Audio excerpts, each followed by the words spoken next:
नमस्कार स्टूडेंट। सरस्वती माँ coaching centre में आज हम आपका फिर से स्वागत करते हैं। आज हम सेमेस्टर 5 की ही राजनीतिक विज्ञान की जो हमारी पहली पुस्तक है उसके बारे में बात करेंगे, अंतर्राष्ट्रीय संबंधों का परिचय। अब आप सब ये देखो, इस पूरी की पूरी बुक में मैं आपको मोस्ट इंपॉर्टेंट क्वेश्चन करवाने वाला हूँ। ये आपका सिलेबस है। इस सिलेबस में सारे के सारे जो चैप्टर्स हैं वो सारे इन्हीं क्वेश्चन में कवर हो जाएंगे और पिछले 3-4 साल से जो कह सकते हैं क्वेश्चन रिपीट हो रहे हैं उन सबको भी मैं इस वीडियो में कराने जा रहा हूं। अगर आप सब एक ऐसी वीडियो को ढूंढ रहे हो जिसमें आपका 1 घंटे के अंदर ही पूरा एग्जाम कवर हो जाए तो आप बिल्कुल सही वीडियो पे आए हो। इसमें मैं आपको अंतरराष्ट्रीय संबंधों के बारे में बताऊंगा। अंतरराष्ट्रीय संबंधों का परिचय यानी हमें इसके बारे में इंट्रोडक्शन पढ़ना है कि अंतरराष्ट्रीय संबंध क्या होते हैं, कैसे होते हैं, कौन सी नीतियां होती हैं, लोग कैसे होते हैं, क्या क्या उनके लिए सुविधाएं चलाई जाती है, व्यापार की नीति क्या होती है। इन सारी चीजों के बारे में हमें इस पूरी बुक में क्या करना है, पढ़ना है। लेकिन आपको मैं ये सारी की सारी बुक के पूरे चैप्टर नहीं करवाऊंगा। इसमें से इस पूरे चैप्टर के मोस्ट इंपॉर्टेंट कह सकते हैं कंटेंट जो मैंने आपके लिए नोट्स बनाए वो सब मैं आपको इसमें करवाऊंगा और एक एक करके एक एक क्वेश्चन मैं आपको समझाऊंगा जो हमेशा आते हैं। अभी पीछे कुछ एग्जाम हुए हैं रेगुलर वाले कॉलेज के और नॉन कॉलेज के जो एग्जाम हुए हैं उसमें मैंने जो थर्ड सेमेस्टर की वीडियो बनाई थी उसमें से सारे के सारे क्वेश्चन वही आए थे। और आप सब देख लेना जब ये एग्जाम हो जाएगा तो इसके बाद आप चाहे देख लेना ये सारे क्वेश्चन रिपीट वही होते हैं और ये मैं आपको वही पेपर के क्वेश्चन करवाने जा रहा हूं जो आपके एग्जाम के लिए मोस्ट इंपॉर्टेंट है और इसके बारे में हम एक एक करके क्या करेंगे, पढ़ेंगे। तो अंतरराष्ट्रीय संबंधों में यथार्थवाद और आदर्शवाद की कह सकते हैं उनका परिचय देना है और उसकी तुलना करनी है। यथार्थवाद क्या है और आदर्शवाद क्या है। यथार्थवादी एक अलग परंपरा है, आदर्शवादी एक अलग परंपरा है। कुछ लोगों का मानना है कि वो यथार्थवादी है, कुछ लोगों का मानना है वो आदर्शवादी है। अरे ये सब जानने से पहले ये तो समझ लो ये होता क्या है। तो इसके लिए हम सबसे पहले ये देखेंगे कि यथार्थवादी परंपरा क्या है और आदर्शवादी परंपरा क्या है। यथार्थवादी उन देशों की परंपरा होती है जो केवल और केवल इस चीज पर बल देते हैं कि हमें देशों में सबसे शक्तिशाली रहना है और दूसरे क्षेत्रों पर अपना अधिकार करना है, अपने क्षेत्र को बचाकर रखना है। लेकिन आदर्शवादी जो होते हैं वो इस चीज पर बल देते हैं कि भाई शांति बनी रहे, देशों के साथ तालमेल बना रहे, देशों के बीच में लड़ाई ना हो। इस पर वो क्या करते हैं, ज्यादा फोकस करते हैं। तो इसी के बारे में हम क्या करते हैं, ध्यान से पढ़ते हैं। ठीक है, चलो उत्तर की तरफ चलते हैं। सबसे पहले बात करते हैं यथार्थवाद की। यथार्थवाद एक ऐसी विचारधारा होती है जिसके अंतर्गत सारे के सारे देश जो होते हैं वो एक दूसरे के साथ कह सकते हैं मिलने का ज्यादा प्रयास नहीं करते हैं। वो सिर्फ ये देखते हैं कि हमें इतना शक्तिशाली होने के सामने वाले के ऊपर हम क्या कर सके, अपना अधिकार कर सके। इसके कुछ कुछ पॉइंट्स हैं उसको समझाता हूं। नंबर 1, राज्य की सुरक्षा सबसे महत्वपूर्ण है। भाई कैसी भी परिस्थिति हो जाए एक देश को अपने राज्य की सुरक्षा करनी बहुत ज्यादा जरूरी है। जैसे संपूर्ण विश्व की बात करते हैं उसमें भारत की बात कर लेते हैं। भारत अगर ये देखा जाए तो भारत को ये जानना जरूरी है कि भाई उसे अपने देश को बचाने के लिए कितने एफर्ट करने पड़ेंगे, कितनी सारी चीजें करनी पड़ेगी। और इसलिए यथार्थवादी ऐसा मानते हैं कि एक देश को सबसे ज्यादा शक्तिशाली होना चाहिए ताकि कोई अन्य देश उसके ऊपर क्या ना कर सके, आक्रमण ना कर सके। समझ आ गया।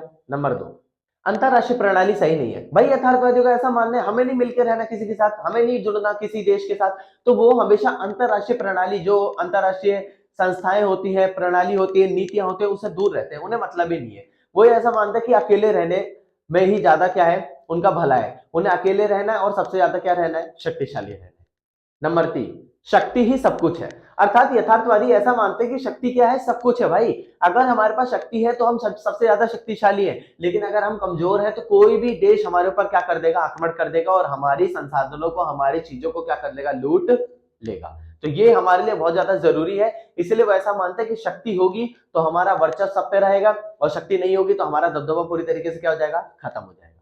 नंबर 4, राज्य अपने हितों के लिए कुछ भी कर सकता है। यथार्थवादी ऐसा मानते हैं कि राज्य को अपने हित के लिए कुछ भी करना पड़े वो करने के लिए तैयार है। उसे अपने देश को बचाने के लिए दूसरे देशों का खात्मा करना पड़े, करेंगे। दूसरे देशों के लोगों को गुलाम बनाना पड़े, करेंगे। वो सिर्फ अपने देश के लिए ज्यादा इंपॉर्टेंट होते हैं और वो दूसरे देशों से मतलब नहीं रखते और किसी भी हद तक अपने देश के लाभ के लिए वो किसी भी हद तक गुजरने के लिए क्या रहते हैं, तैयार रहते हैं। ठीक है। नंबर 5, अंतरराष्ट्रीय स्तर पर दूरी बनाए रखना। यानी वो ऐसा मानता है कि अंतरराष्ट्रीय स्तर पर हमें दूरी बना के रखनी है, हमें किसी से मिलना नहीं, हमें किसी से जुलना नहीं है, क्योंकि अगर हम दूसरों से संबंध बनाएंगे तो हमें ही ज्यादा दिक्कत होगी। इसलिए वो हमेशा अंतरराष्ट्रीय स्तर पर क्या बना के रखते हैं, दूरी बनाकर रखते हैं। ठीक है, ये था आपका यथार्थवादी। बात करते हैं आदर्शवादी। आदर्शवादी विचारधारा एक ऐसी विचारधारा है जिसमें सारे के सारे जो देश होते हैं वो आपस में एक दूसरे से ना लड़कर एक दूसरे के साथ सहयोग करने का क्या करते हैं, प्रयास करते हैं। तो उसके बारे में भी हमें क्या करना है, पढ़ना है। इसके भी कुछ कुछ पॉइंट्स है, समझाता हूं। नंबर वन, सहयोग और बातचीत।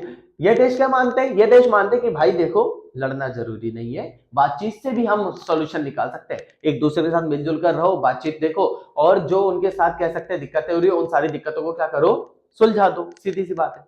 नंबर दो, अंतरराष्ट्रीय कानून और संस्थान महत्वपूर्ण है। अर्थात आदर्शवादी ऐसा मानते हैं, देखो इनका मेन मोटिव क्या है, लड़ाई नहीं करनी है। तो ये ऐसा मानते हैं देश में एक ऐसी संस्था होनी चाहिए जो सबके ऊपर दबदबा बना के रखे, जैसे वर्तमान समय में कौन है, यूएनओ है। तो ऐसे करके ये जो संस्था है ये क्या करती है, सभी के बीच में तालमेल बनाने की क्या करती है, कोशिश करती है। इसीलिए इनका ऐसा मानना है कि सभी के बीच में क्या बना रहे, तालमेल बना रहे। नंबर तीन, मानवाधिकार। अर्थात ये ऐसा मानते हैं कि सारे के सारे जो भी देश है, देश के जो नागरिक है, उन सभी नागरिकों के अधिकारों का हनन नहीं होना चाहिए। अगर मान के चलो आपके देश में आपके नागरिकों का हनन हो रहा है, यानी उनके साथ कुछ गलत हो रहा है, तो आपका देश क्या करेगा, दूसरे देश से लड़ने की कोशिश करेगा।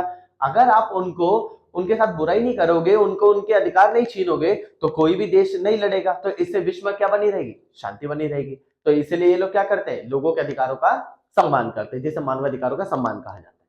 नंबर चार, राज्य आपसी हितों के आधार पर सहयोग कर सकते हैं। अर्थात इन्होंने साफ तौर पे बताने की कोशिश की है कि कई बार ऐसा होता है कि हम दूसरे पक्ष की सुनते नहीं है, इसलिए अगर एक देश दूसरे देश की क्या करेगा, सुन लेगा, तो उनके बीच में आपसी क्या बना रहेगा, तालमेल बना रहेगा, और लड़ाई होने की संभावना क्या हो जाएगी, खत्म हो जाएगी। तो आदर्शवादियों का अलग परिप्रेक्ष्य है, मतलब अलग नजरिया है, और यथार्थवादियों का क्या है, अलग नजरिया है। अब इसकी हमें क्या करनी है, तुलना करनी है। एक एक करके ये भी पॉइंट समझाता हूं, ध्यान से सुनना। नंबर वन, दृष्टिकोण। जो यथार्थवादी है वो अधिक निराशावादी है, और जो कह सकते हैं आपका आदर्शवादी है वो अधिक आशावादी है। निराशावादी मतलब वो नाराज रहते हैं और हमेशा लड़ने वड़ने पर क्या करते हैं, फोकस करते हैं। लेकिन जो आपके आदर्शवादी है वो हमेशा क्या रहते हैं, हमेशा तालमेल बनाने की कोशिश करते हैं, सबके साथ मिलजुल कर चलने की कोशिश करते हैं। नंबर दो, अंतरराष्ट्रीय प्रणाली।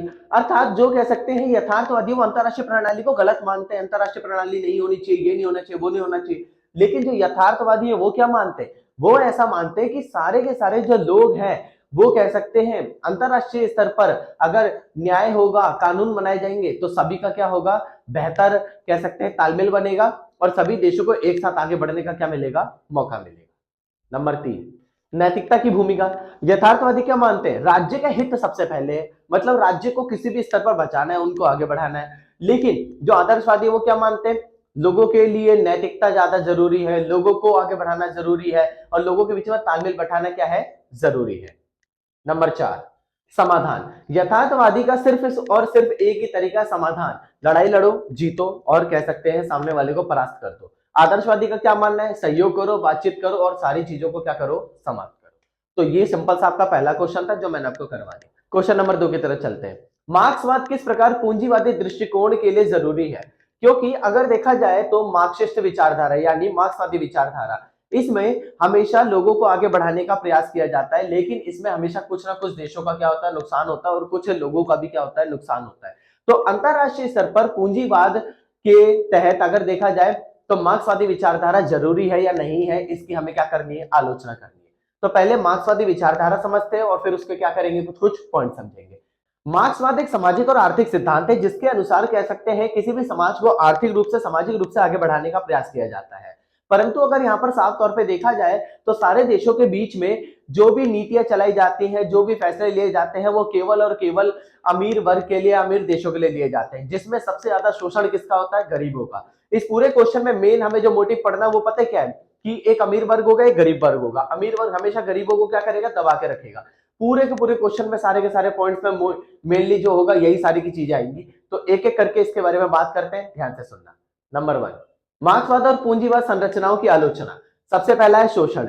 इसके अंतर्गत साफ तौर पे जो अमीर वर्ग होते हैं, या जो कह सकते हैं जो आगे बढ़े हुए हैं, या फिर जो अमीर लोग हैं, वो हमेशा गरीबों का शोषण करते हैं और उनके श्रम का उन्हें संपूर्ण कह सकते हैं मेहनताना नहीं देते। इस कारण जो अमीर वर्ग होते हैं वो हमेशा गरीबों का क्या करते रहते हैं, शोषण करते रहते हैं। नंबर दो, असमानता। इस प्रक्रिया के अंतर्गत साफ तौर पे देखा गया है जो अमीर होते हैं वो और ज्यादा अमीर होते जाते हैं, और गरीब और ज्यादा क्या होते जाते हैं, गरीब होते जाते हैं। क्योंकि जो भी फैसले लिए जाते हैं, जो भी नीतियां चलाई जाती है, वो हमेशा अमीरों के लिए होती है, और उसमें गरीबों का कोई भी फायदा नहीं होता। इसलिए मार्क्सवादी विचारधारा गरीबों के लिए तो बिल्कुल क्या है, हानिकारक है। नंबर तीन, अस्थिरता। पूंजीवादी प्रणाली के अंतर्गत साफ तौर पे ये देखा गया है कि अमीरों को तो ज्यादा तौर पर आगे बढ़ने का मौका मिल जाता है, लेकिन गरीब जो होते हैं वो हमेशा अस्थिर रह जाते हैं, क्योंकि वो स्वयं को आगे बढ़ाने में असमर्थ होते हैं। उदाहरण के लिए समझते हैं, मान के चलो अगर जैसे विदेश से कोई कंपनी आई और उन्होंने अपना सामान यहाँ पर बेचना क्या कर दिया, शुरू कर दिया। अगर वो सामान कह सकते हैं थोड़ा सा महंगा है तो सिर्फ अमीर खरीद सकता है, लेकिन उससे उसका फायदा भी है, लेकिन गरीब तो उसको खरीद ही नहीं पाएगा। एक एग्जांपल ले लेते हैं आईफोन का।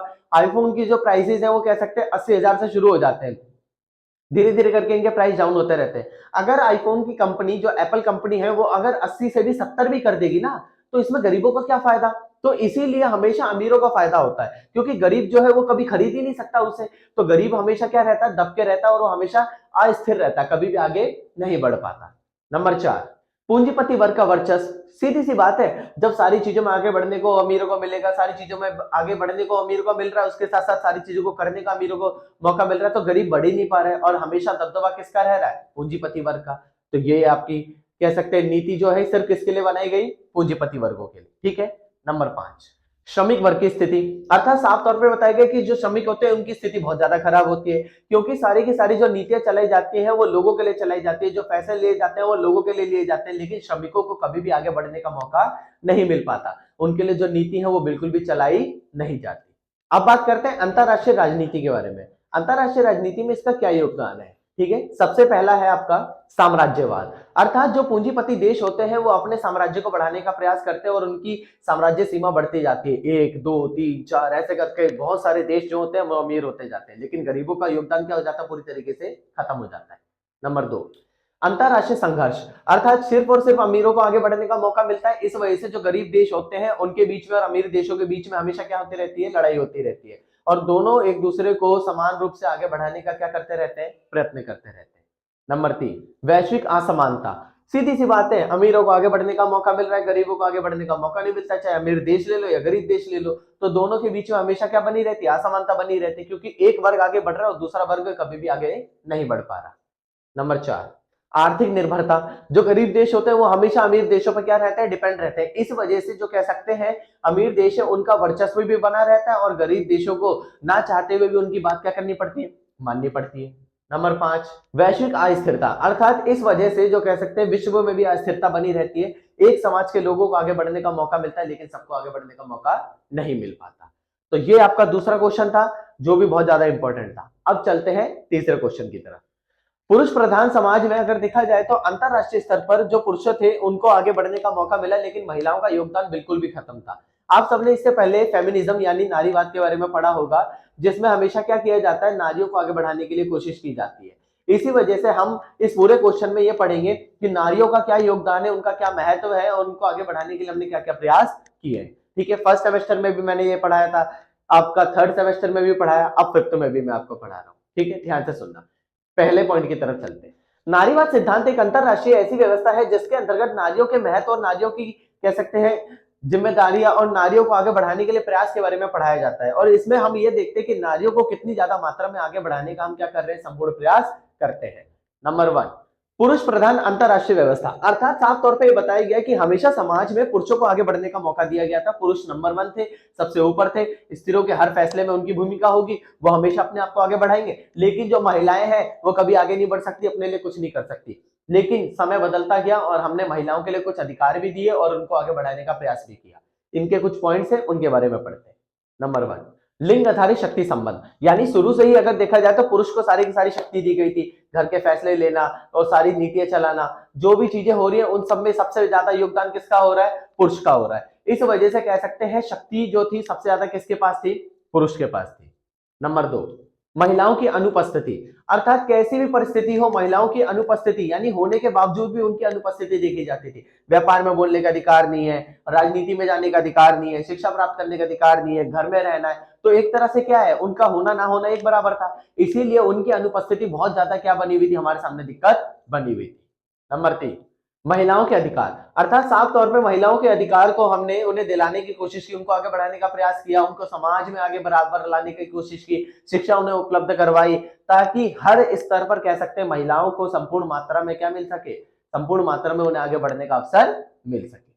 नंबर 4, महिलाओं के अनुभव का महत्व, सीधी सी बात है, देखो महिलाओं, कई बार ऐसा होता है कि कुछ स्थिति में महिला का दबदबा इतना ज्यादा बढ़ जाता है कि उसे बहुत सारे फैसले लेने पड़ते हैं और उसका अनुभव भी कई बार काम आता है। जैसे मैं आपको इसका एक छोटा सा एग्जांपल देता हूं, ठीक है। आज से कुछ टाइम पहले जब हमारा चंद्रयान कह सकते हैं मिशन सफल हुआ था, तो उसमें एक महिला के कह सकते हैं दिमाग ने उस चंद्रयान सफल में अपनी सबसे महत्वपूर्ण भूमिका निभाई। क्योंकि आप सबने देखा होगा जो महिला होती है वो घर में क्या करती है, घर में खाना वगैरह बनाती है। और जब आप सबने देखा होगा जब पूड़ी तली जाती है, एक बार तेल गर्म होने के बाद अगर आप गैस बंद भी कर दोगे तो भी पूड़ी अपने आप क्या हो जाएगी, तल ली जाएगी, और उसे गैस हमारी क्या होती है, बचती है। ऐसे ही उनके अनुभव के आधार पर हमारे साइंटिस्ट जो थे उन्होंने क्या किया, उन्होंने उसी तरीके से मशीन को चलाया कि जिस टाइम पर जो कह सकते हैं फ्लो में मशीन हमारी घूमेगी, यानी जो हमारी सैटेलाइट है वो अपने आप घूमेगी, तो उस टाइम पर वो क्या करते थे, उस टाइम पर फ्यूल बचाते थे। इस वजह से कम फ्यूल में हमने चांद पर क्या की थी, अपनी ये सैटेलाइट की कह सकते हैं सफल मिशन हमने कायम किया था। किस कारण, महिलाओं के कारण। इसलिए महिलाओं का अनुभव होना भी बहुत ज्यादा क्या है, जरूरी है। ठीक है, नेक्स्ट पॉइंट है आपका लिंग आधारित हिंसा। देखो प्राचीन काल से ये चला आ रहा है, महिलाओं को बहुत ज्यादा मारा जाता था, घरेलू हिंसा की जाती थी, उनको प्रताड़ित किया जा रहा है, उन्हें समाज में आगे बढ़ने का मौका नहीं मिल रहा है। इस वजह से उनके साथ ये जो दिक्कत होती थी, इस दिक्कत को पूरी तरीके से हमने समाप्त करने की क्या की है, कोशिश की है। नंबर 6, महिलाओं की भागीदारी। अर्थात साफ तौर पे बताया गया कि जो महिलाएं थी उनको आगे बढ़ाने के लिए हमने राजनीति में उन्हें योगदान दिया, उन्हें हर चीज पर उन्हें हमने पहले पायदान पर रखा ताकि महिला अपने आप को संपूर्ण मात्रा में आगे बढ़ाने का क्या कर सके, प्रयास कर सके। नेक्स्ट है आपका लिंग आधारित भेदभाव। अर्थात महिलाओं को अगर उनके अंदर टैलेंट भी है ना, तो भी उन्हें आगे बढ़ने का मौका नहीं मिलता था क्योंकि वो महिला है। इस वजह से इस पूरी व्यवस्था को बदलने की हमने कोशिश की और समाज में एक न्यूनतम तालमेल बनाने की क्या की, कोशिश की। महिलाओं के हितों की रक्षा, महिलाओं को आगे बढ़ने का हमने अधिकार दिया, उनके हित को बराबर रखने की कोशिश की, उनको हमेशा सिक्योरिटी हमने उपलब्ध करवाई। इसके साथ साथ उनको आगे बढ़ाने के लिए कह सकते हैं हमने प्रयास किया, उनको राजनीति में प्रवेश दिलवाया, उन्हें शिक्षा उपलब्ध करवाई। इसी का तो सबसे अच्छा एग्जाम्पल क्या है कि हमारे देश में यानी भारत जैसे देश में पहले पायदान पर कौन है, द्रौपदी मुर्मू, जो एक क्या है, एक महिला है। और इसी वजह से हम ये कह सकते हैं कि महिलाओं को हमने आगे बढ़ाने का संपूर्ण क्या किया, प्रयास किया है। अंतरराष्ट्रीय संबंधों में लिंग, अर्थात साफ तौर पे बताया गया कि अंतरराष्ट्रीय स्तर पर अगर देखा जाए तो लिंग का बहुत ज्यादा रोल है, क्योंकि उसमें महिलाओं को कभी भी आगे बढ़ने का मौका नहीं मिला। इसीलिए हम साफ तौर पर उनको आगे बढ़ाने का क्या करते हैं, प्रयास करते हैं। ये क्वेश्चन आपका खत्म हो गया है। ठीक है, अब चलते हैं चौथे क्वेश्चन की तरफ। अब ये जो क्वेश्चन है आपका वो है शांति मिशनों के क्या महत्व है, यानी कि अगर देखा जाए विश्व स्तर पर शांति क्यों फैलाई जाती है, और हमें ऐसे कुछ उदाहरण भी देने पड़ेंगे कि शांति मिशन या हमने जो ऐसे कुछ मिशन निकाले हैं जिसमें देशों के बीच में शांति बनाई गई है। तो आपको सबसे पहले ये पता करना चाहिए कि ये होता क्या है, शांति मिशन क्या है। पहले मैं आपको इसके बारे में समझा देता हूं। ठीक है, उत्तर की तरफ चलते हैं। शांति मिशन एक ऐसी प्रक्रिया है जिसके अंतर्गत सभी देशों के बीच में तालमेल बनाने की कोशिश की जाती है ताकि उनके बीच में लड़ाई झगड़ा ना हो और उनको संपूर्ण मात्रा में आगे बढ़ाने का क्या किया जा सके, प्रयास किया जा सके। और जितने भी देश हैं उनके बीच में हम एक न्यूनतम क्या बना सके, तालमेल बना सके। एक एक करके इसके बारे में क्या करते हैं, पढ़ते हैं, ध्यान से सुनना। ठीक है, इसके कुछ पॉइंट्स हैं। शांति स्थापना, अर्थात साफ तौर पे बताया गया है कि अगर हम देखें तो संपूर्ण विश्व में शांति स्थापना करने के लिए हम क्या करते हैं, शांति स्थापना करने के लिए हम सैन्य बल का प्रयोग कर सकते हैं। मान के चलो मेरे पास बहुत ज्यादा सेना है और मेरी सेना जो है ना, सामने वाला जो होगा ना उस सेना को देखकर ही डर जाएगा और हमेशा क्या करेगा, लोगों देशों के बीच में शांति बनाने की कोशिश करेगा। अर्थात कहने का मतलब यह है कि सभी देशों के बीच में क्या बनी रहेगी, शांति बनी रहेगी। क्यों, क्योंकि मान के चलो अगर मेरे पास सेना बहुत ज्यादा है और सामने वाले के पास कम है तो वो आक्रमण करने से पहले सोचेगा ना, तो ये है। ठीक है, नंबर 2, सैन्य बल का उपयोग। अर्थात साफ तौर पर बताया गया कि अगर शांति स्थापना करनी है तो उसमें हम सैन्य बल का भी प्रयोग कर सकते हैं। यानी सामने वाले को अगर देखा जाए तो हमें क्या करना है, हमें सामने वाले को पूरी तरीके से पराजित करना है, और जब वो हार जाएगा तो उसे मजबूरी में हमारी बात क्या करनी पड़ेगी, माननी पड़ेगी। तो सभी देशों के बीच में क्या बनी रहेगी, शांति बनी रहेगी।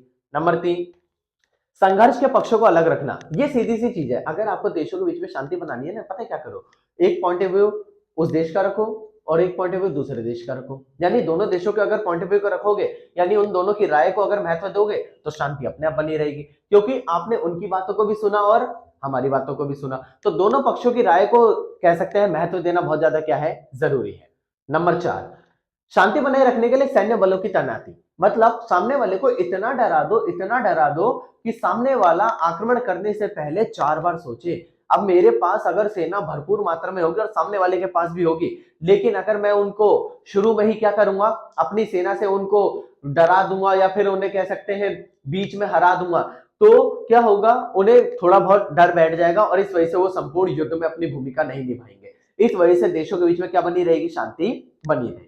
ठीक है, नंबर 5, संघर्ष के बाद पुनर्निर्माण, अर्थात साफ तौर पर बताया गया, मान के चलो अगर एक देश की दूसरे देश से लड़ाई हुई है और उस देश की लड़ाई इस वजह से हुई थी क्योंकि वो अपने नागरिकों को पूरी जिम्मेदारी नहीं उठा पा रहा था, सामाजिक सेवाएं नहीं उन्हें उपलब्ध करवा रहा था, आर्थिक सेवाएं उन्हें उपलब्ध नहीं करवा रहा था, इस वजह से उनके बीच में दिक्कत बनी हुई थी। इसीलिए साफ तौर पर इन्होंने ये बताने की कोशिश की कि वो नीतियों को और ज्यादा बेहतर करने की क्या करेंगे, कोशिश करेंगे और लोगों की जरूरतों को पूरा करने की कोशिश करेंगे ताकि समाज में क्या बना रहे, तालमेल बना रहे। नेक्स्ट पॉइंट है आपका अंतरराष्ट्रीय सहयोग। सीधी सी बात है भाई, सारे के सारे देश अंतरराष्ट्रीय सहयोग पर ज्यादा बल देते हैं और सभी के बीच में तालमेल बनाने की कोशिश करते हैं ताकि कोई भी देश आपस में क्या ना हो, लड़े ना। ठीक, अब बात करते हैं शांति निर्माण, यानी शांति को निर्मित कैसे किया जाता है। सभी देशों के मध्य अगर देखा जाए तो हम शांति को निर्मित कर सकते हैं, उनके बीच में होने वाले सारे के सारे विवादों को हम पूरी तरीके से क्या कर सकते हैं, सुलझा सकते हैं। उसी चीज को इन्होंने बताने की क्या की है, कोशिश की है कि अगर अंतरराष्ट्रीय स्तर पर हम लोगों की जरूरतों को, उनकी चीजों को पूरा करेंगे तो लोगों को संपूर्ण मात्रा में आगे बढ़ने का मौका मिलेगा और सभी के बीच में शांति क्या रहेगी, बनी रहेगी। ठीक है, इसके भी कुछ पॉइंट्स है, उसके बारे में बात करते हैं। नंबर 1, संघर्ष के मूल कारणों को संबोधित करना। भाई देखो, लड़ाई जिस वजह से हो रही है वो मेन रीजन निकाल लो, वो मेन रीजन निकल जाएगा, लड़ाई खत्म हो जाएगी अपने आप। तो इसीलिए इसके अंतर्गत साफ तौर पे बताया जाता है कि देशों के बीच में जो लड़ाई हो रही है उसका मेन रीजन जो है उसको सॉल्व कर दो, आपकी लड़ाई अपने आप ही क्या हो जाएगी, खत्म हो जाएगी और देशों के बीच में क्या बन जाएगी, शांति बन जाएगी। नंबर 2, स्थानीय समुदाय की भागीदारी, अर्थात ज्यादातर जो कह सकते हैं देशों के बीच में लड़ाई होती है और एक देश के अंदर भी लड़ाई क्यों होती है, क्योंकि वो अपने लोगों की सामाजिक जिम्मेदारी और सारी चीजों को पूरा नहीं कर पाते। इसीलिए हर क्षेत्र में छोटे छोटे जो समुदाय होते हैं उनकी भी इसमें महत्वपूर्ण भागीदारी होती है, उसको भी इसमें बताया गया कि अगर आप उनकी भागीदारी को पूर्ण रूप से निभाते हो या उनकी जरूरतों को पूरा करते हो तो उनके बीच में जो भी विवाद है उसको पूरी तरीके से क्या किया जाएगा, सुलझाया जाएगा। शिक्षा और जागरूकता, शांति स्थापना करनी है तो आपको सभी के बीच में शिक्षा फैलानी पड़ेगी, जागरूकता फैलानी पड़ेगी और सारे लोगों को इस तरीके से शिक्षित करना पड़ेगा ताकि वह लोग कभी भी लड़ाई पर ज्यादा क्या ना करें, फोकस ना करें। इस वजह से सभी के बीच में हम क्या कर सकते हैं, शांति स्थापित कर सकते हैं। आर्थिक सुधार, अर्थात सभी देशों के बीच में आर्थिक सुधार को ज्यादा महत्व दिया जाता है ताकि सभी लोगों के बीच में आर्थिक सुधार जितनी ज्यादा मात्रा में बढ़ता जाएगा, लोगों की सुविधाएं, लोगों की चीजें उतनी ज्यादा मात्रा में बेहतर होती जाएगी और सभी को संपूर्ण मात्रा में आगे बढ़ने का क्या मिलेगा, अवसर मिल जाएगा।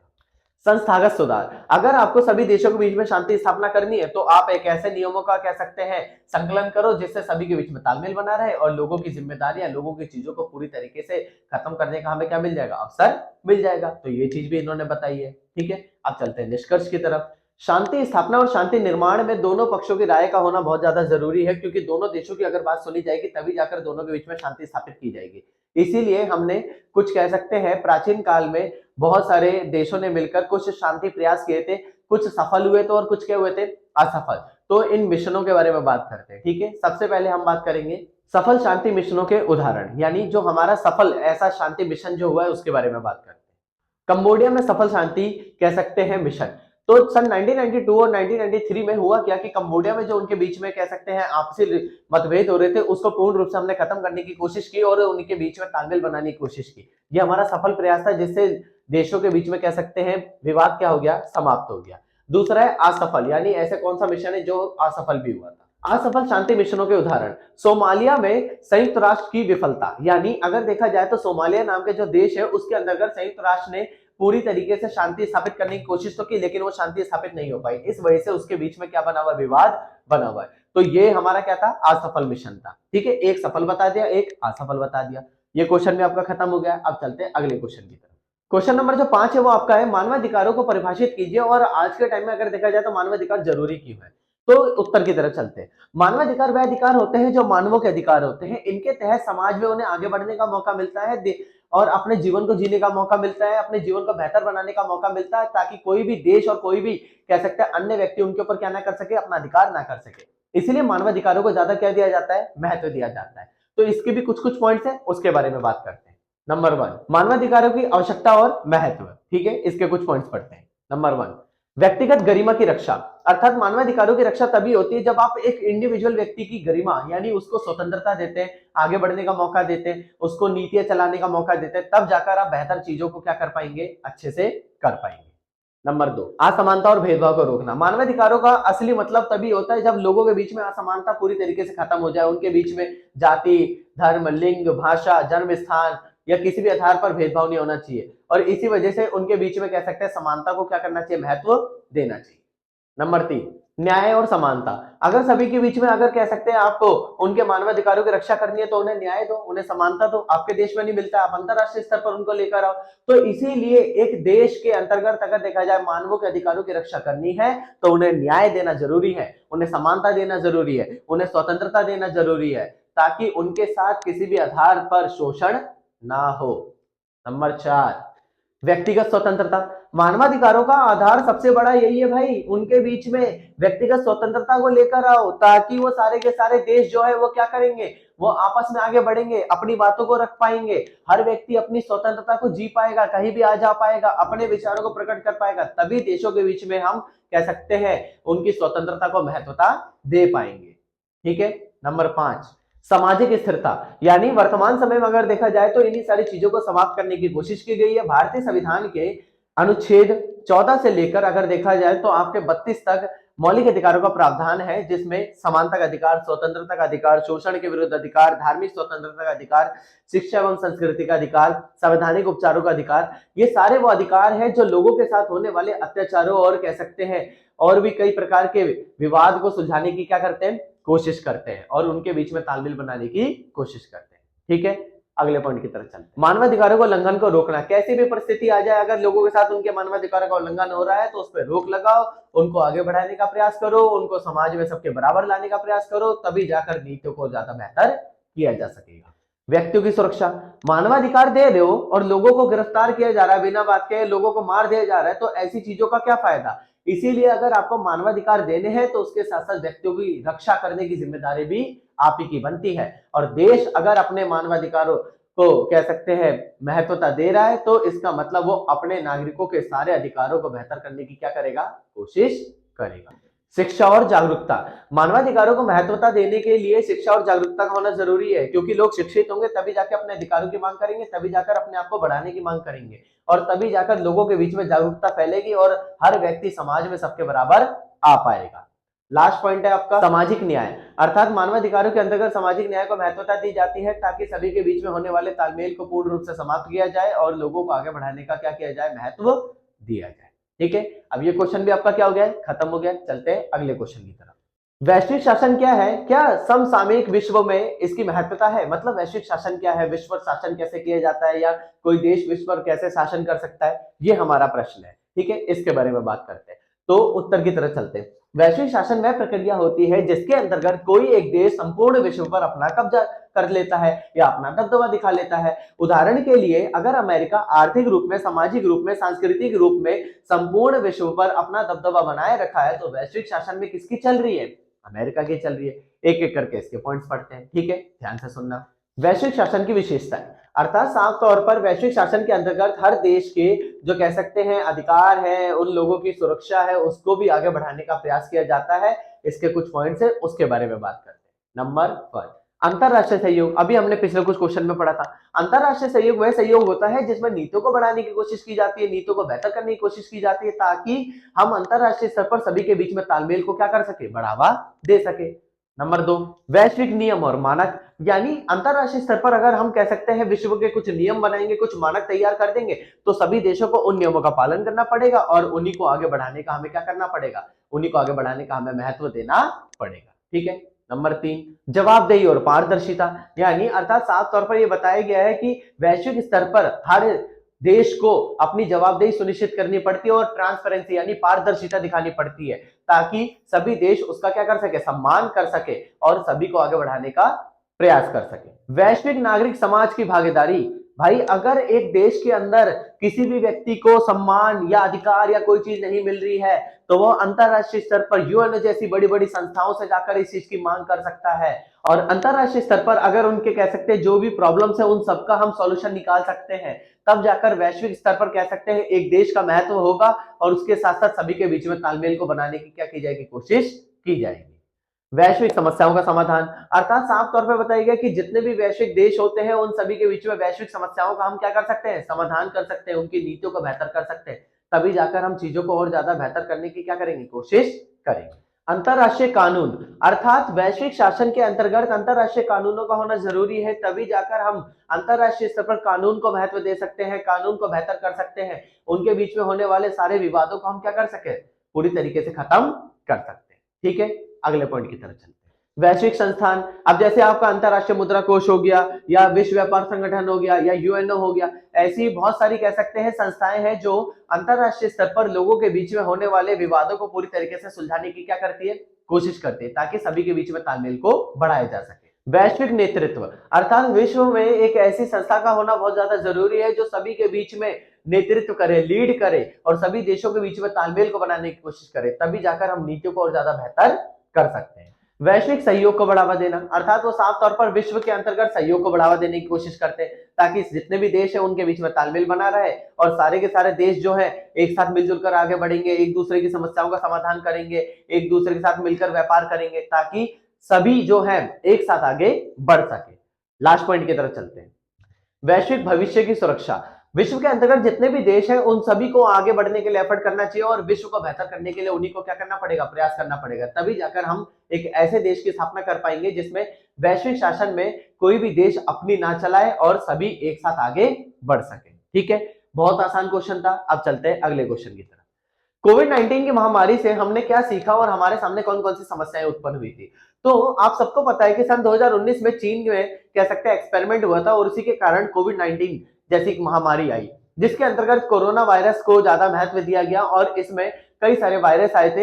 हर व्यक्ति को जो इस बीमारी से पीड़ित हो जाता था वो क्या होता था, वो शीघ्र मर जाता था, मतलब जल्द से जल्द उसकी मौत हो जाती थी। लेकिन फिर धीरे धीरे करके इसका सॉल्यूशन निकाला गया, वैक्सीन वगैरह आई और सभी देश आज के टाइम पर अगर देखा जाए तो इस बीमारी से पूरी तरीके से क्या हो चुके हैं, दूर हो चुके हैं, खत्म हो चुके हैं। पहले हमारे पास इसका सॉल्यूशन नहीं था लेकिन आज के टाइम पर है। इसके कुछ कुछ पॉइंट्स हैं, उसके बारे में बात करते हैं। हमें कौन कौन से नुकसान झेलने पड़े, कोविड महामारी क्या है, इसके बारे में मैंने आपको बता दिया। ठीक है, अब कौन कौन से हमें नुकसान झेलने पड़े और इसका विश्व में क्या महत्व है, हमने क्या क्या सीखा, उसके बारे में पढ़ते हैं।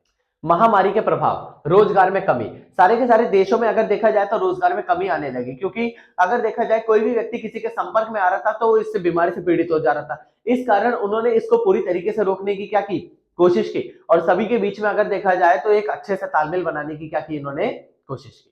नंबर 2, इसी महामारी के कारण विश्व के अधिकतर देशों में कह सकते हैं स्कूल बंद हो गए और लोगों को कह सकते हैं ऑफलाइन शिक्षा को हटाकर कह सकते हैं उन्हें ऑनलाइन शिक्षा पर जाना पड़ा, मतलब कि उन्हें यूट्यूब के चैनल के माध्यम से या जूम क्लासेस के माध्यम से या वीडियो कॉल के माध्यम से उन्हें पढ़ाया जाने लगा। तो इस वजह से जो स्कूल थे वो पूरी तरीके से बंद हो गए और लोगों का इससे बहुत ज्यादा क्या हुआ, नुकसान हुआ।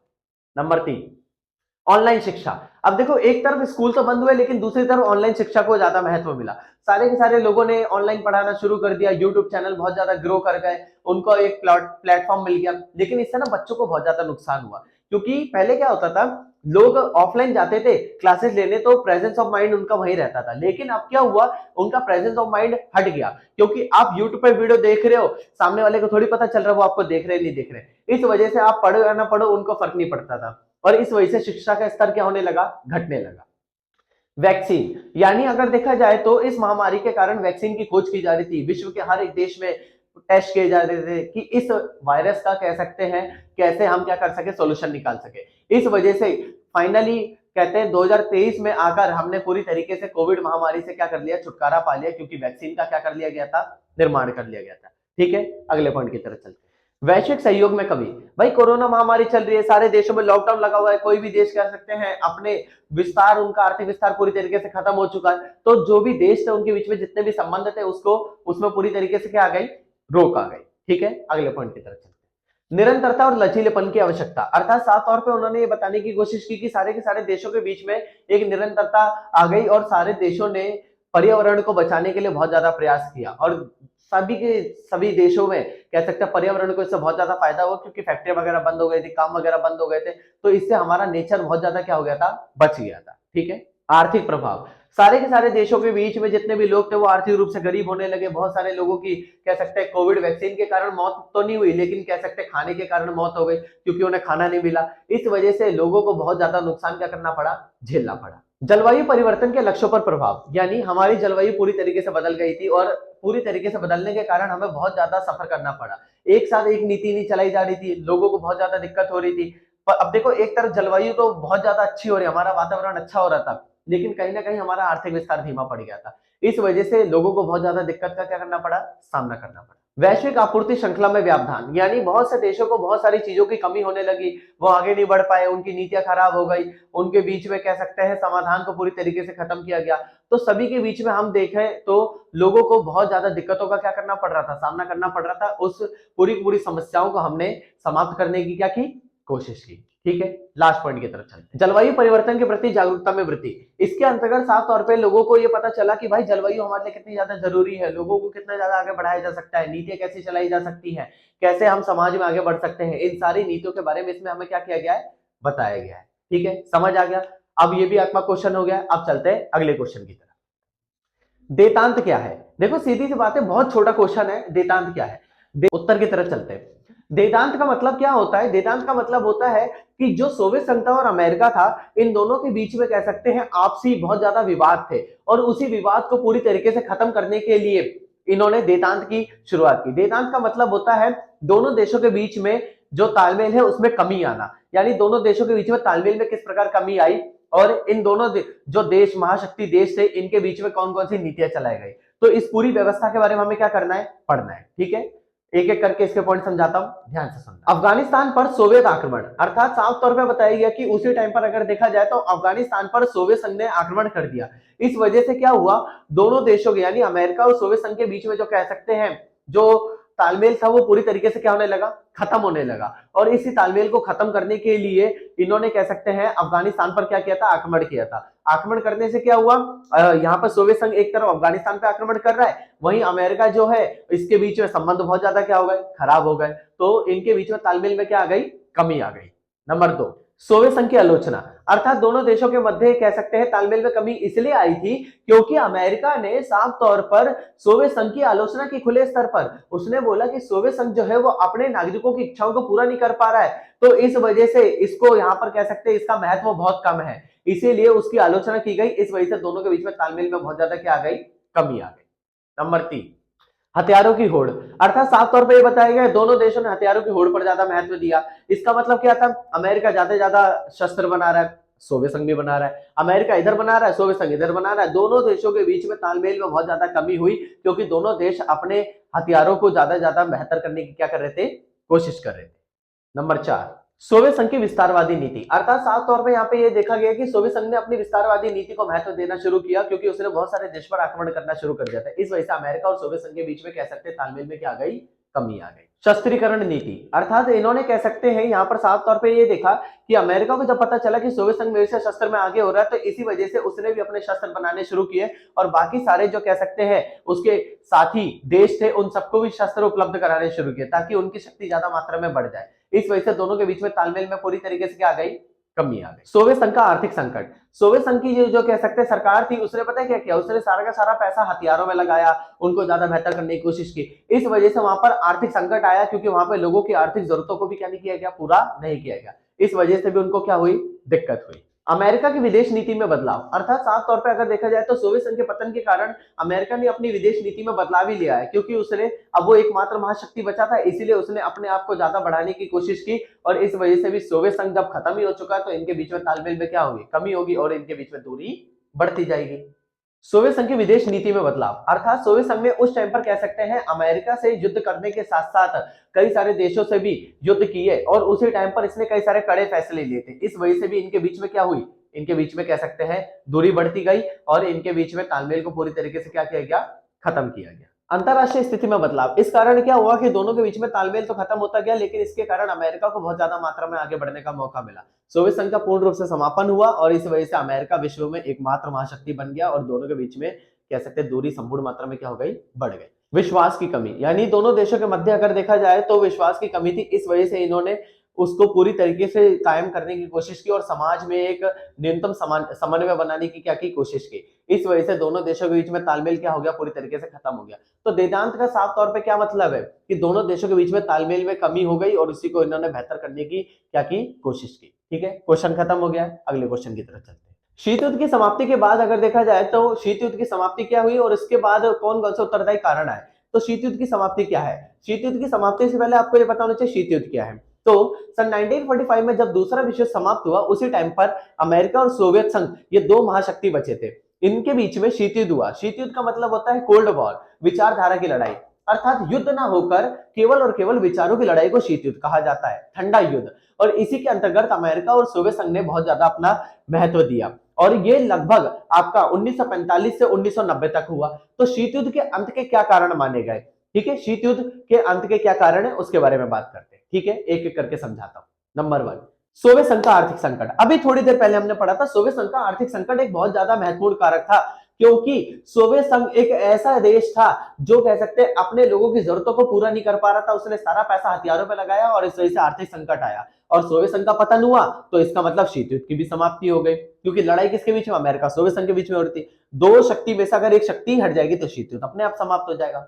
नंबर 2, पेरेस्ट्रोइका और ग्लासनोस्ट, अर्थात मिखाइल गोर्बाचेव जो थे उन्होंने पता है क्या किया, उन्होंने पुनर्रचना और उदारवाद पर बल दिया। यानी उनके कहने का साफ तौर पर मतलब यह था कि जो इन्होंने मिखाइल गोर्बाचेव ने जो नीति चलाई थी, जिसमें उन्होंने कह सकते हैं खुलेपन को ज्यादा महत्व दिया कि दूसरे देशों के साथ हम मिलकर करेंगे चीजें, लेकिन वो चीज सफल नहीं हो पाई। इस वजह से उनका ये जो स्टेप था पूरी तरीके से क्या हो गया, खारिज हो गया। उन्होंने जो फैसला लिया वो पूरी तरीके से क्या हो गया, खत्म हो गया, ठीक है। नंबर 3, पूर्वी यूरोप में परिवर्तन, अर्थात पूर्वी यूरोप जो कह सकते हैं सोवियत संघ के साथ था उसमें परिवर्तन आने लगा। इस वजह से भी शीत युद्ध की समाप्ति हुई, क्योंकि 1989 में जब कह सकते हैं जर्मनी का एकीकरण हुआ, उसी टाइम पर जर्मनी के लोगों को भी पता चल गया और पूर्वी यूरोप के लोगों को भी यह पता चल गया था सोवियत संघ का खात्मा होने वाला है। इस वजह से पूर्वी लोगों ने कह सकते हैं सोवियत संघ का साथ छोड़कर अमेरिका के साथ जाने की शुरुआत की। इस वजह से कह सकते हैं सोवियत संघ का खात्मा हुआ और शीत युद्ध की भी क्या हो गई, समाप्ति हो गई।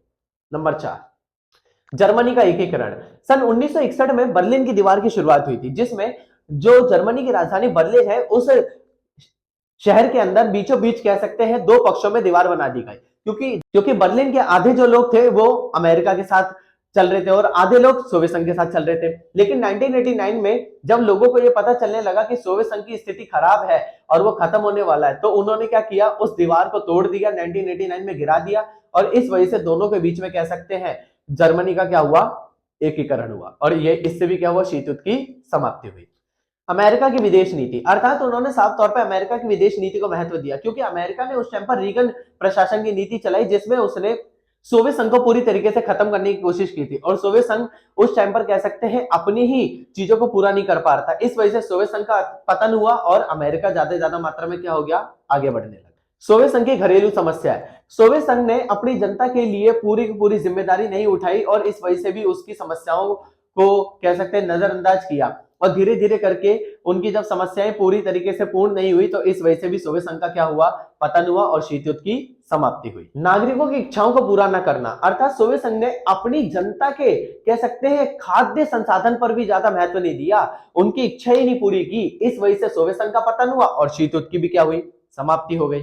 पश्चिमी देशों के प्रति गलत विचारधारा, अर्थात उन्होंने साफ तौर पर यह बताया कि भाई पश्चिम के देशों से हम बहुत आगे हैं, अमेरिका तो हमारे सामने कुछ भी नहीं है। इस वजह से उन्होंने इस नीति के तहत कह सकते हैं जो सोवियत संघ की जनता थी उन्हें भ्रम में रखा और जब उनका ये भ्रम टूटा तो सोवियत संघ पूरी तरीके से खत्म हुआ और अमेरिका जो था वो नंबर 1 पे आया। इस वजह से शीत युद्ध की क्या हुई, समाप्ति हुई। सैन्य शस्त्रों पर व्यय, सारा का सारा पैसा किस पे लगाया गया, सैन्य शस्त्रों पर। इस वजह से भी सारे के सारे देशों के बीच में क्या हुई, दिक्कत आई, क्योंकि सोवियत संघ अपनी जनता को खिलाने पिलाने पर ज्यादा फोकस ना करके केवल और केवल शस्त्रों पर क्या कर रहा था, वो ज्यादा महत्व दे रहा था। इस वजह से शीत युद्ध की क्या हुई, समाप्ति हुई। संसाधनों का गलत प्रयोग, अर्थात उन्होंने साफ तौर पर संसाधनों का गलत प्रयोग किया, इस वजह से भी शीत युद्ध की पूरी तरीके से क्या हुई, समाप्ति हुई, क्योंकि संसाधन जो थे वो किसी अच्छे काम में लगाने थे लेकिन उसका अच्छे काम में नाम लगाकर कह सकते हैं लड़ाई में उनका इस्तेमाल किया गया। इस वजह से शीत युद्ध की क्या हुई, समाप्ति हुई।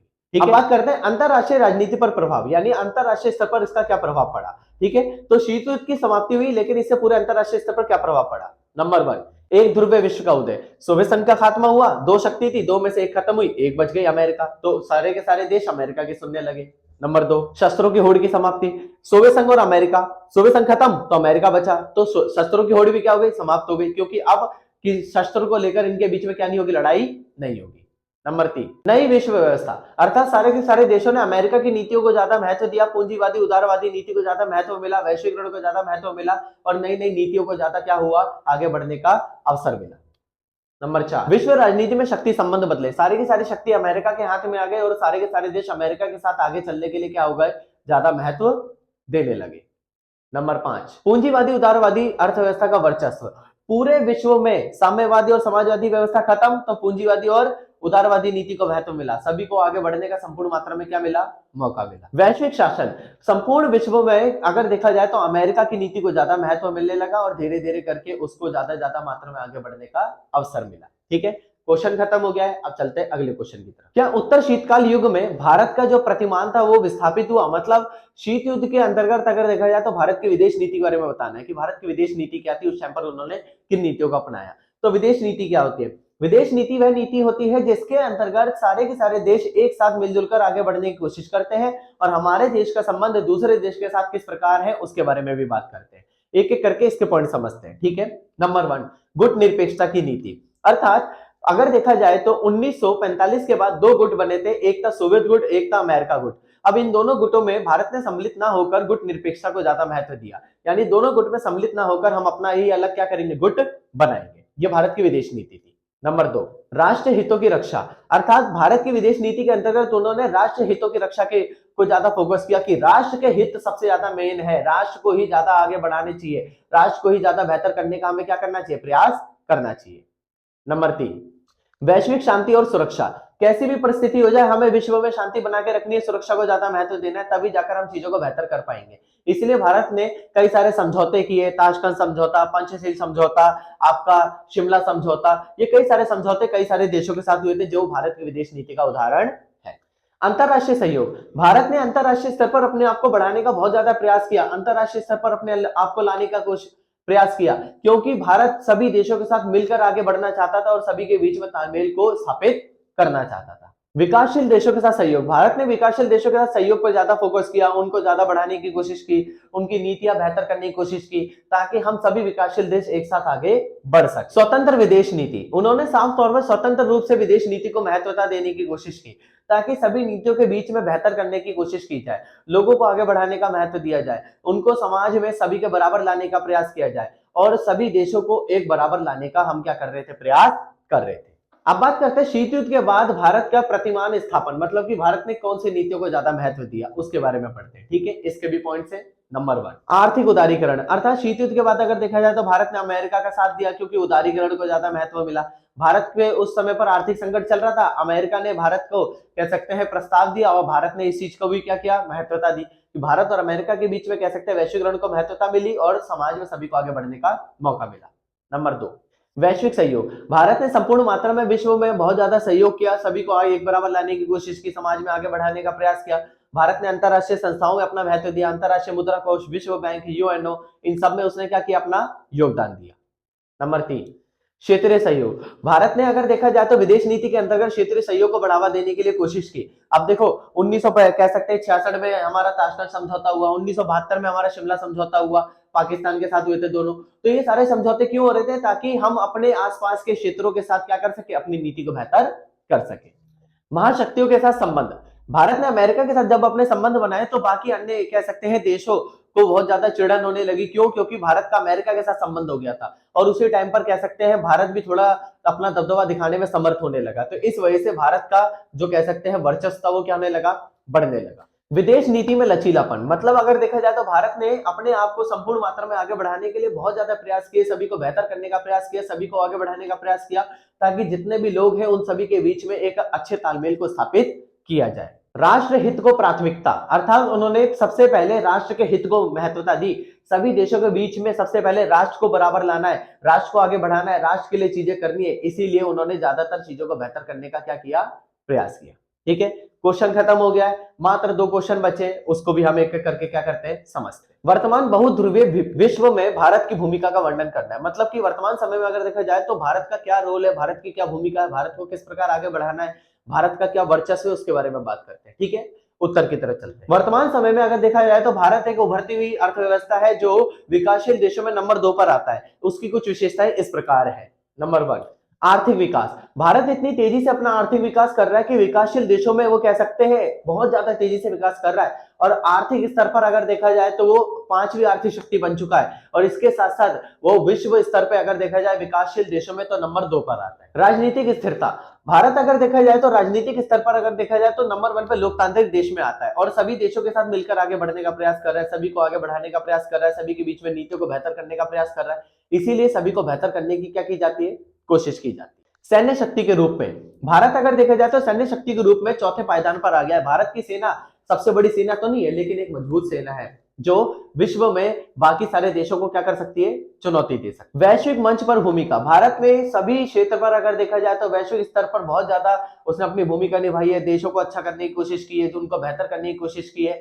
हर एक देश को आगे बढ़ाने का उसने संपूर्ण क्या किया, प्रयास किया है। और अंतरराष्ट्रीय सम्मेलनों में भी उसने अपना योगदान दिया है। G20 समिट जो कह सकते हैं 2023 में, वो भारत में ही हुआ था, जिसमें विकासशील देशों को ज्यादा से ज्यादा मात्रा में आगे बढ़ाने की क्या की गई थी, कोशिश की गई। क्षेत्रीय सहयोग, भारत ने क्षेत्रीय सहयोग में भी अपनी भूमिका निभाई है। SAARC, South Asian Association for Regional Cooperation, यानी अगर हमारा देखा जाए तो ये एक हमारा ऐसा संगठन है जो दक्षिण एशिया के देशों के लिए बनाया गया है। तो इसके अंतर्गत उसमें भी उसने अपनी भूमिका निभाई है, तालमेल बनाने की क्या की है, कोशिश की है। वैश्विक नेतृत्व, अब देखो भारत की सबसे बड़ी उपलब्धि क्या है, G20 समिट का उसने कह सकते हैं उसने उसे ऑर्गेनाइज भी किया और उसके साथ साथ उसको लीड भी किया।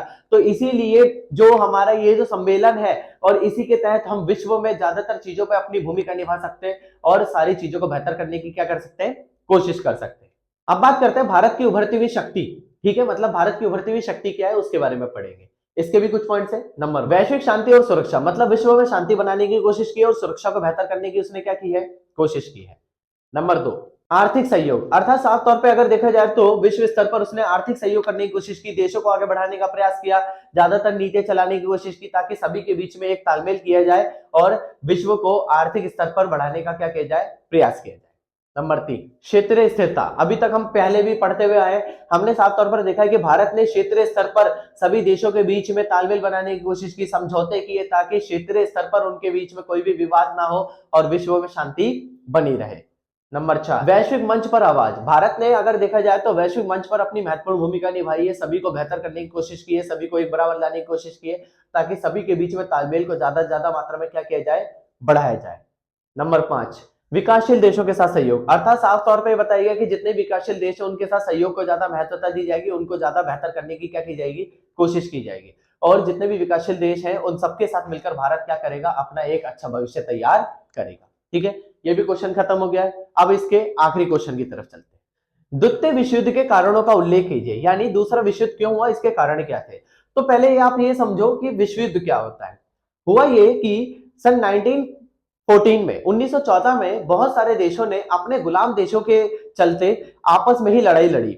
इसमें कह सकते हैं बहुत सारे देश थे वो आपस में लड़ने लगे। 1914 से 1918 में पहला विश्व युद्ध हुआ जिसमें बहुत सारे देशों ने अपनी भूमिका निभाई, ब्रिटेन, फ्रांस, ठीक है, आपका रशिया हो गया और यूक्रेन हो गया, स्पेन हो गया, जर्मनी हो गया, ये सारे देश इसमें क्या कर रहे थे, अपनी भूमिका निभा रहे थे, लड़ रहे थे। तो विश्व युद्ध क्या होता है, विश्व युद्ध वह युद्ध होता है जब दो से अधिक देशों के बीच में युद्ध होता है, उसे विश्व युद्ध कहा जाता है। पहला विश्व युद्ध 1914 से 1918 में हुआ और दूसरा विश्व युद्ध कह सकते हैं 1939 से 1945 में। तो दूसरे विश्व युद्ध के उदय के क्या कारण थे उनके बारे में पढ़ना है। ठीक है, इनके बारे में समझाता हूं, ध्यान से सुनना, एक एक करके इसके पॉइंट्स पढ़ते हैं। नंबर 1, वारसाई की संधि। तो पहले विश्व युद्ध में अगर देखा जाए तो पहले विश्व युद्ध का कसूरवार जर्मनी को ठहराया गया और वारसाई की संधि उसके ऊपर थोपी गई, यानी वो उसके राजनीतिक अधिकार छीन लिए गए, सामाजिक अधिकार छीन लिए गए, उनसे उनकी बहुत सारी चीजें छीन ली गई। इस कारण जर्मनी इस चीज से बहुत ज्यादा दुख में था और इसीलिए कह सकते हैं जो हिटलर था उसने ये बोला कि आप सब मुझे लीडर बनाओ और मैं इस चीज का बदला लूंगा, और इसीलिए 1939 में उसने इस चीज का बदला लिया और सभी देशों को कह सकते हैं उनसे लड़ाई लड़ने में अपनी भूमिका निभाई। नंबर 2, तानाशाही शक्तियों का उदय। अगर देखा जाए तो जर्मनी में मुसोलिनी हो गया आपका, इसके साथ साथ आपका हिटलर हो गया, ऐसे बहुत सारे तानाशाही आए जिन्होंने द्वितीय विश्व युद्ध में अपनी भूमिका निभाई, क्योंकि उन्हें अपने अपमान का, अपने देश पे हुए अपमान का बदला लेना था। इस वजह से उन्होंने द्वितीय विश्व युद्ध को क्या किया, जागृत किया। नंबर 3, साम्राज्यवादी प्रवृत्ति, अर्थात मैंने अभी आपको बताया कि पहले विश्व युद्ध में भी इस वजह से लड़ाई हुई थी, द्वितीय विश्व युद्ध में भी हर एक देश ने अपने साम्राज्य को बढ़ाने के लिए दूसरे देश के कह सकते हैं कब्जे, राज्य पर अपना कब्जा करना शुरू किया। इस वजह से उनके बीच में क्या हो गई, लड़ाई हो गई और इसीलिए द्वितीय विश्व युद्ध को क्या मिला, बढ़ावा मिला। विश्व आर्थिक मंदी, सन 1929 से अगर देखा जाए तो लगभग 10 साल तक आर्थिक मंदी रही थी, जिस वजह से बहुत सारे देशों ने आर्थिक कमजोरी का कह सकते हैं सामना किया कुछ देशों के वजह से, इसीलिए उन देशों ने उन्हीं के खिलाफ लड़ाई लड़नी शुरू की और इस वजह से भी द्वितीय विश्व युद्ध को क्या मिला, बढ़ावा मिला। राष्ट्र संघ की विफलता, पहले विश्व युद्ध की समाप्ति के बाद संपूर्ण विश्व में लीग ऑफ नेशन, राष्ट्र संघ की स्थापना की गई थी ताकि वह विश्व युद्ध की कह सकते हैं रोक कर सके, उनके परमाणु बम का प्रसार को रोक सके और दूसरे देशों पर आक्रमण को रोक सके, गुलाम देशों पर अपना अधिकार करने से रोक सके। परंतु जो ये राष्ट्र संघ था ये विफल हुआ, इस वजह से भी द्वितीय विश्व युद्ध क्या हुआ, शुरू हुआ। तुष्टीकरण की नीति, ये वही वाला पॉइंट है, अभी हमने देखा था कि जर्मनी में हिटलर ने अपनी नीतियों को चलाने की कोशिश की, दूसरे देशों पर अटैक करना शुरू किया, उनके ऊपर बमबारी करनी शुरू की। इस वजह से पूरे विश्व में कह सकते हैं दूसरा विश्व युद्ध हुआ, जिसमें बहुत सारे देशों को नुकसान झेलना पड़ा, जिसमें कह सकते हैं जर्मनी ने अपने साथ हुए सारे के सारे जो भी उसके साथ बुरा हुआ था उस सबका उसने क्या किया, बदला लिया। गुटबंदी, पहले विश्व युद्ध में हमारे दो गुट बन गए थे, धुरी राष्ट्र और मित्र राष्ट्र। मतलब कई सारे देशों ने कह सकते हैं जो बहुत ज्यादा अमीर देश थे, वो बड़े बड़े शक्तिशाली थे, उन्होंने मित्र राष्ट्र बना लिया और कुछ छोटी छोटी शक्तियां थी वो धुरी राष्ट्र बनी। इस वजह से इनके बीच में गुटबंदी हुई और इस वजह से भी दूसरे विश्व युद्ध को क्या मिला, जन्म मिला। सैन्यवाद, अर्थात बहुत सारे देशों ने पता है क्या किया, सैन्यवाद मतलब उन्होंने अपनी सेना को तो मजबूत किया, लेकिन बहुत सारे देशों ने अपने सैनिकों पर परीक्षण करना शुरू कर दिया ताकि चीजों को बहुत ज्यादा बेहतर किया जाए और सेना को ज्यादा पावरफुल बनाया जाए। इस वजह से लोगों के होने वाले इन मानवाधिकारों के उल्लंघन पर भी उन्होंने रोक लगाई और इस वजह से भी द्वितीय विश्व युद्ध को क्या मिला, बढ़ावा मिला। राष्ट्रीयता की भावना, अर्थात सभी के बीच में राष्ट्रीयता की भावना को महत्व दिया गया, सभी को आगे बढ़ने का प्रयास किया गया और आगे बढ़ाने का प्रयास किया गया ताकि सभी व्यक्तियों के बीच में होने वाले विवादों को पूरी तरीके से क्या किया जाए, सुलझाया जाए। आक्रामक नीतियों की सफलता, अर्थात सभी के बीच में देखा जाए तो हिटलर ने अपनी आक्रामक नीतियां चलाई थी और सभी के बीच में सफलता मिली। इसी वजह से सभी के बीच में कह सकते हैं हमने लोगों के बीच में कह सकते हैं युद्ध को बढ़ावा मिला, सभी देश जो थे आपस में क्या होने लगे, लड़ने लगे। ठीक है, ये पूरी बुक के मैंने आपको बहुत ज्यादा मोस्ट इंपोर्टेंट क्वेश्चन करवा दिए हैं और यही आपके एग्जाम में आने वाले हैं। ठीक है, आज है 28 तारीख को आपका एग्जाम है, 28 जो कह सकते हैं दिसंबर है 2025 को आपका एग्जाम है और आपके लिए वीडियो बहुत ज्यादा इंपॉर्टेंट होने वाली है। ठीक है, अगर आपको वीडियो अच्छी लगी हो तो वीडियो को लाइक करें, चैनल को सब्सक्राइब करें और ज्यादा से ज्यादा अपने दोस्तों तक क्या करें, शेयर करें। बाकी और सब्जेक्ट की वीडियोस भी मैं क्या कर रहा हूं, धीरे धीरे करके आपके लिए बना रहा हूं। ठीक है, मिलते हैं नेक्स्ट वीडियो में। Thank you.